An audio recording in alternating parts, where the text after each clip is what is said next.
Micah Parsons traded to the Green Bay Packers. It's almost hard to believe, but it actually happened today. The Packers surrendered 2 first-round picks and nose tackle Kenny Clark to get Micah Parsons. So I'm going to break down the grades for these two teams. Going to talk about all the implications for how good these teams are going to be in 2025, and talk about the odds. There's some odds changes that were very interesting, I thought, and going to talk about how you can potentially leverage this into making some good bets on the Packers if you believe that they're worthy of these bets. I'm going to talk about that as well. So before I get into all that, please hit like, subscribe, comment below, share this video, visit walterfootball.com for tons of content. We have fantasy football rankings, busts, cheat sheets, sleepers, anything you need for your fantasy draft. We have NFL picks against the spread. We went 9-2-1 against the spread in the preseason, so I'm looking forward to week one. And NFL mock drafts for 2026 and 2027, and a lot of other stuff. NFL power rankings. We grade every signing, we grade every trade, which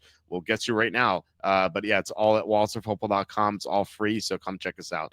All right, so 2 first-round picks and Kenny Clark may sound like a lot. I was talking to some Packer fans, and they're like, "Oh, I can't believe we surrendered so much." I'm like, "Are you crazy?"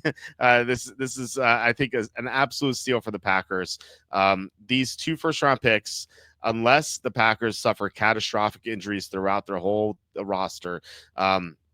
They're very well coached. They have great talent everywhere, especially now in defense with Parsons. These picks are going to be in the mid-20s, maybe late 20s, maybe even the early 30s if the Packers go all the way. Obviously, it's going to be 32 or 31 if they lose in the Super Bowl. So, the Cowboys are not going to get Micah Parsons' value with these 2 first-round picks unless they somehow luck into the steal of the century. And let's be honest here, the Cowboys, they've been pretty hit or miss in the drafts. They drafted Mozzie Smith in the late first round a couple years ago, so they get 2 Mozzie Smiths. Like, this trade is going to look pretty awful. Kenny Clark, he used to be a really good player for the Packers. He's kind of struggled in the past couple of years. Now he's going to be 30 in October. I'm not very high on him, so I really don't like this trade for the Cowboys. But if I had to give grades, which you could read on the site, and you could probably see at the bottom there, kind of spoiler alert, but A+ for the Packers. This makes them a legitimate Super Bowl contender, whereas before I thought they were, a good team, but not one of the elite teams. Now you could argue they're an elite team because they got arguably the best edge rusher in the NFL. Parsons is a special player. This kind of reminds me of 30 years ago when the Packers got Reggie White. Now, granted, that was free agency, not a trade, but still, they got Reggie White. He put Brett Favre over the top. Parsons could get Jordan Love over the top. So, this great trade for the Packers, A+ all the way. This is an F for the Cowboys. Now, Jerry Jones has made a lot of F moves. He hired Brian Schottenheimer, just an awful candidate as a head coach. He's overpaid players, and this is part of the reason why he can't get Parsons. And I kind of have to wonder if Jerry Jones is kind of losing his marbles here. In a press conference, he referred to Parsons as Michael Parsons, and his son Stephen Jones had to correct him.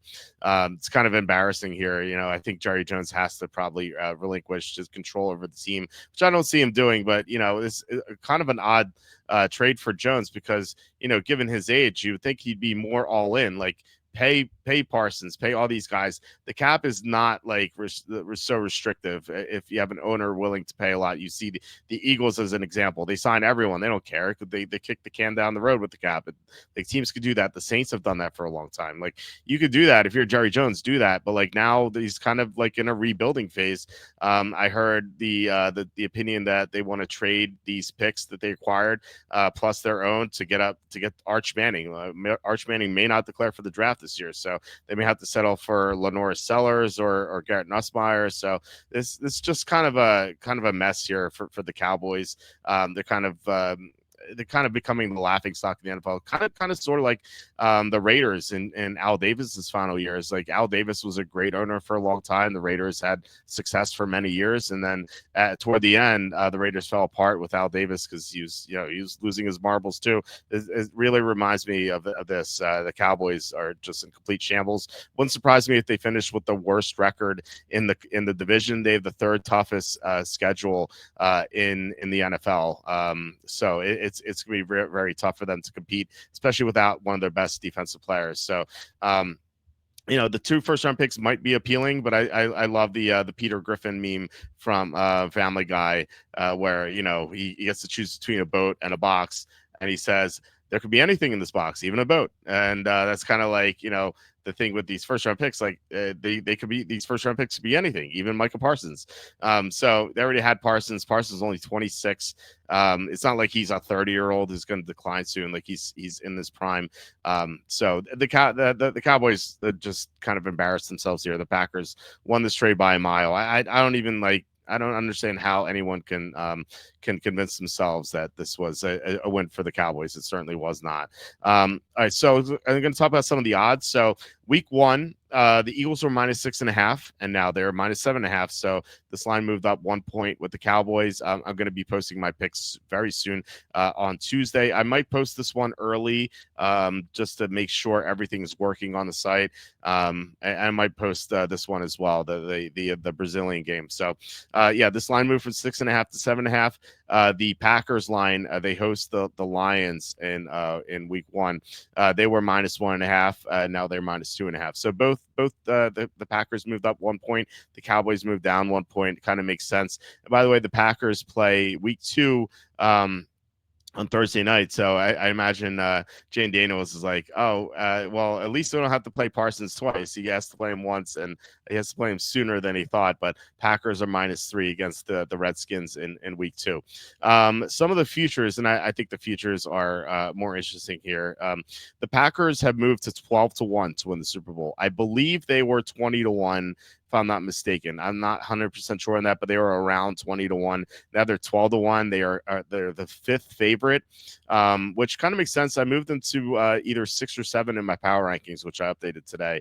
I believe 6, if I'm not mistaken. So yeah, they were 6. So to put them fifth makes sense. I have the Redskins over them, but I do have the Bills, Ravens, Chiefs, and Eagles as better than them right now. And then I had the Redskins as number 5. Then I had Packers 6 and Vikings 7. The Vikings, they provide good value here at 28-1, but the Packers 12-1. There's really no value with this anymore. I think you can do better than this, and you're like, how do I do better? Well, you can go to exact results. I love the exactas. The AFC seems like kind of set in stone. Like there are 3 teams way above everyone else in that conference. You have the Chiefs, you have the Bills, and the Ravens. So if you really want to, you could bet the Packers to beat the Bills, Packers beat the Ravens, and Packers beat the Chiefs at 45-1, 45-1, and 50-1 respectively. If you're kind of worried about maybe the Broncos sneaking in there, you can get Broncos 150-1. Packers beat the Broncos. Butters, who comes on our show, he was lamenting that he didn't bet Packers beat the Steelers, but you can still get them to 200-1. It's still a nice number there if you believe that's going to happen. I personally don't. I don't think the Steelers are that good, but these exactas on the Packers are still nice. Now to beat the Packers, it's 35-1 here. I think they're all 35-1, and then the Ravens to beat the Packers are 40-1. So not as appealing, but still I think worth betting if you think the Packers are going to be that good. And I have them 6th in my power rankings, so they can certainly get there. As they are the number 3 teams in the NFC right now. So if you feel this strongly, then I think this is the way I'd go about it. Not betting the 12-1, betting these exactas. Anyway, the division winner, I wanted to talk about that as well. The Packers have become the favorite to win the division. Where is this? Right here. Packers are now plus 165 to win the division. The Lions are plus 190, Vikings plus 350, Bears 6-1. I like I actually like the Vikings beforehand, and I still do. I think the Vikings are I have them number 7 in my power rankings, so right behind the Packers. So that this number is just way too good to pass up. I wouldn't bet the plus 165. Really all 4 of these teams could win the division. I'm not really high on the Bears, but they have the coaching now potentially. They have Caleb Williams in the second year. Offensive line's much better, so they're going to be better than they were last year. But still, I think they're pretty behind the other 3 teams. Lions have a lot to overcome with the 2 new coordinators, losing 2 offensive linemen, toughest schedule in the NFL. But the Vikings look really appealing, and that's kind of like why I wouldn't bet the Packers at plus 165. I think the Vikings look really good good right now. I love their roster. I know they have question marks with JJ McCarthy, but I mean, really, every team has their question marks. You know, the Packers with Jordan Love, like he's injured right now. We don't know when he's going to be 100%. Malik Willis has been a good backup, but I don't know. Like if Love is never 100% all year, then that's an issue. Not that I think he's not, but I think that like that's something that could hold this back. But I mean, it's a great day for the Packers. They become a legitimate Super Bowl contender. Horrible day for the Cowboys. I think they kind of have to wait for Jerry Jones to relinquish his role, which he really should do. So let me know what you think. If am I crazy? Did the Cowboys win this trade somehow? Let me know. Or do you think like Jerry Jones is completely done and needs to step down? Let me know, and let me know what odds you would bet the Packers if you think that they really benefited from this trade. So once again, please hit like, subscribe, comment below, share this video. Visit walterfootball.com for tons of content, and I will talk to you in the next video.